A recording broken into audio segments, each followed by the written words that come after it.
Yes, you. Welcome to the You're Not Getting Any Younger podcast, a podcast for people who want to disrupt their lives for a good reason, to make it count. I'm your host, Jen Glantz, and every week I'll drop a new episode with stories from real people just like you, who woke up one morning and decided to make big changes, starting with small things. We'll cover topics like entrepreneurship, love, failure, and self-care. Hey, you're not getting any younger, so let's make this an adventure. Ready?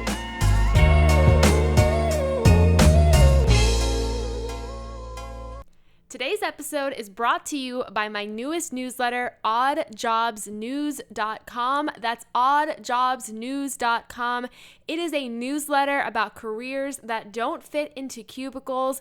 Whether you're somebody who is looking for a new job, looking to change industries, doesn't currently have a job, or just wants to live an odder life, I've got your back. Come check out the newsletter. It's free and they're filled with awesome information inside. oddjobsnews.com. Can't wait to see you there. Hey, any youngers, it's me, your host, Jen Glantz, back with another episode of the You're Not Getting Any Younger podcast. How are you doing, my friend? I hope you're having a great week. I'm going to start off with what happened to me last weekend. So Saturday morning, I woke up at 7 a.m. and I do what I always do, which is scroll through my phone and check my email.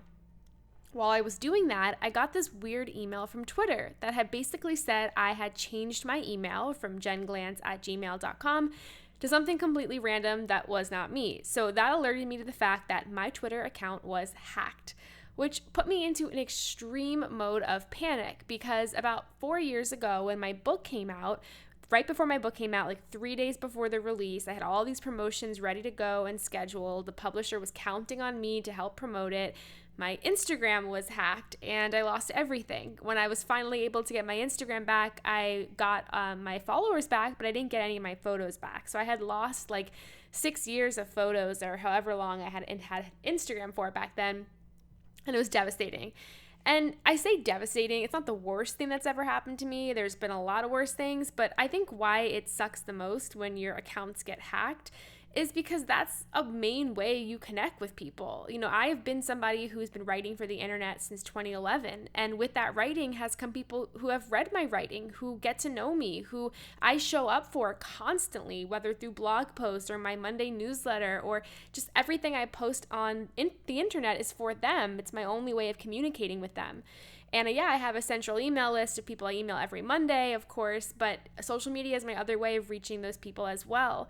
And because there's so many different platforms, I have different people on these platforms. So when you lose your Instagram or you lose your Twitter, that's thousands of people who I've been building relationships with for years that I lose, and I don't know if I'll find them again. Maybe a couple of them will think of me and find me on other platforms, but it's just a headache. You know, I'm somebody who uses social media for friendships, but I'm also a creator. So it's part of my business, it's part of my brand, and losing that is really rough. And it's hard to describe. You know, everyone I tell these stories to, every time I tell it out loud, I'm like, oh, I'm sort of, I'm blowing this out of perspective. It's not the worst thing to get your Twitter hacked and deleted or taken over.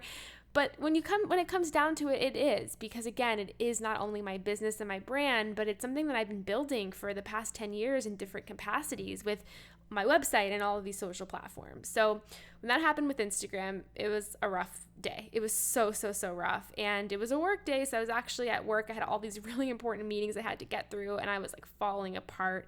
This is probably a year into Adam and I dating. He completely helped out with the situation with Instagram back then. And eventually I got my account back, but like I mentioned, all of my photos were deleted. So I wake up on Saturday and I see my Twitter is hacked. And I go to the Twitter, they've changed my username, they've deleted my bio, they deleted my photo, and they also deleted all 8,000 of my tweets. All 8,000 of my tweets are gone.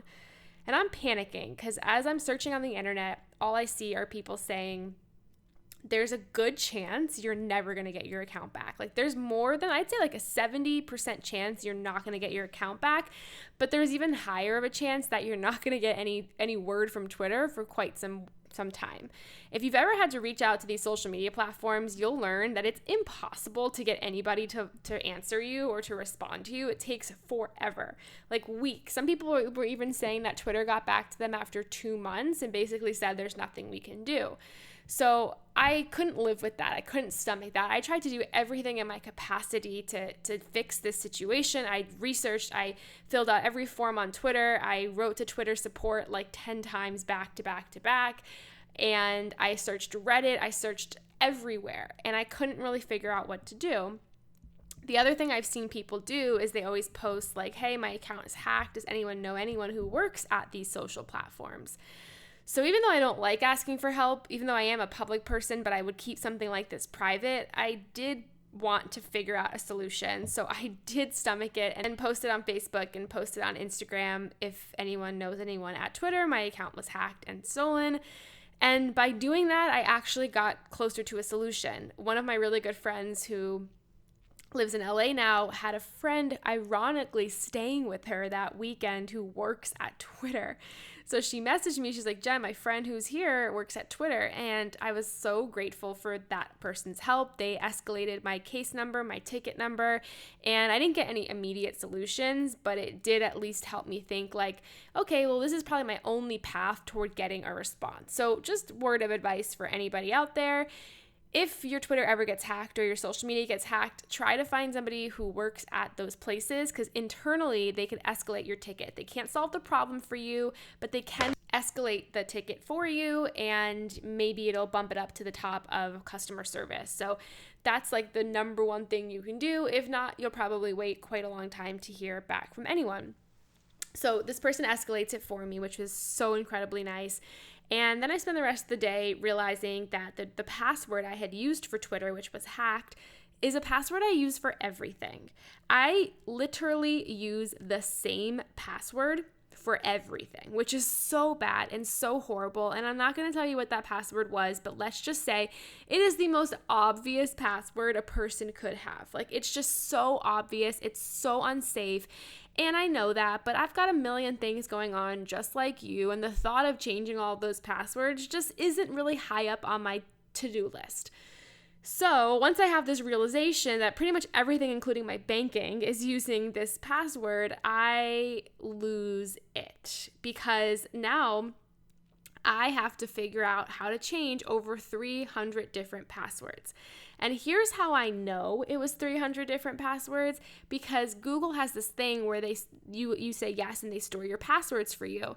So I went on my Google account and it was like, hey Jen, your password is not secure and it's also being used for 352 other places. Here's the places. So I actually had a list in front of me, which was super helpful but super daunting, of all of the places that I had to change my password. So that took probably from 8:30 a.m. until 3 p.m. just sitting there and changing all these passwords. I mean, I didn't change all of them. Some of them I don't use those websites anymore, or I don't have anything on those accounts I care about, but some of them I do. Some of them are really important. So I changed them, and I changed all of them to like the most complicated passwords you can think of. My other new rule with passwords is that I'm never going to use the same password for anything else. So if I use like Blue Sky 003, I'm not going to use Blue Sky 003 for anything else. Every single login I have has a different password, which I know sounds complicated. There's probably risks with remembering that and all of that. I have it written down, but I just don't ever want to fall into this world of getting hacked again, or at least do everything I can to prevent it. The other thing I would say that I am so upset I didn't do earlier is two-factor authentication. I can't say that word. Authentication. Two-factor authentication. Wow, that is a word I cannot say. I'm going to keep trying. Two-factor authentication. Okay, I think that's it. Don't at me if it's not it. Now that I have my Twitter back, don't at me with that word being not pronounced that way, but make sure you set up two-factor authentication. That was really hard. I had to like really focus to say that word. What that does is before you log in to a place, if you're using a different device or you're in a different city or area, it will send you a passcode to your phone or through an app that only you can type in. So let's say someone guessed the password, but they don't have access to your phone. They can't do that authentication thing for you, and they won't be able to log in. So it's almost like a double password. It makes it more safe. And after my Instagram got hacked, I put that on because that ensures not full safety, but it definitely makes it harder for someone to hack you. And I remember thinking after my Instagram was hacked that I should do this for every account of mine, but I obviously did not. So I did it for Twitter, and I did it for everything else that had two-factor authentication. Yeah, we're getting the hang of it. And that was also like a huge thing as well. So eventually, let me tell you what happened with Twitter. So eventually Sunday, I don't hear anything back. Twitter's going back and forth with me. They were actually really helpful, really nice, trying to figure it out, trying to figure out how to transfer the account to me, all of that. And nothing was working, nothing was happening. And then they finally, Saturday night, were like, okay, the account's back, it's all yours, but I couldn't log in. And it was like not letting me do that. So Sunday afternoon at like 4 p.m., I finally get access to the account again, which was like so magical. I did lose all 8,000 of my tweets. I can't figure out how to get them back. Twitter has said to me multiple times that they can't figure it out. So I think that's sort of where we're going to end this, is that I got my account back, but I probably won't get the tweets back. Am I okay with that? Yeah, it's like the best of the worst case scenario. At least I got my account back. At least I got my followers back. And at least I learned a very painful lesson that I truly hope not to ever learn again. So why am I telling you all this? Number one, because it's on my mind. It totally brought me down. I mean, it destroyed my weekend. It just totally made me exhausted because I work so hard and I create so much. I'm constantly creating, whether it's writing, whether it's posting, whether it's just like showing up for the people I care about on social media. And then when all of that's gone in an instant, it just is such a big blow to you and to everything. So it really shook me up. It made me really sad. And I'm just being completely honest with you because you're listening to the podcast. I feel like I should be honest with you and share with you what's going on, but definitely shook me up a lot.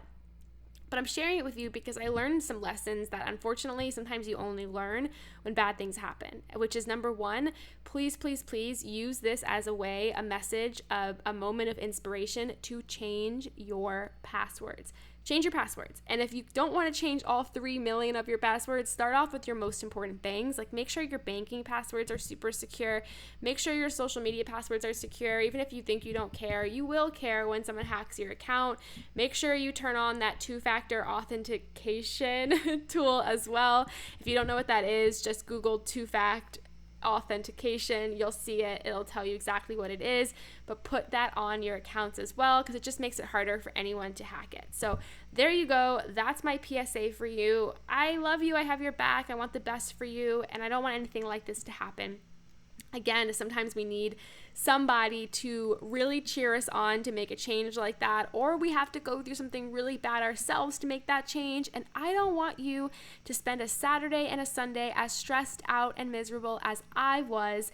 I want to prevent you from these mistakes. So maybe that's a goal of yours in August, is password management, password organization, and change up those passwords.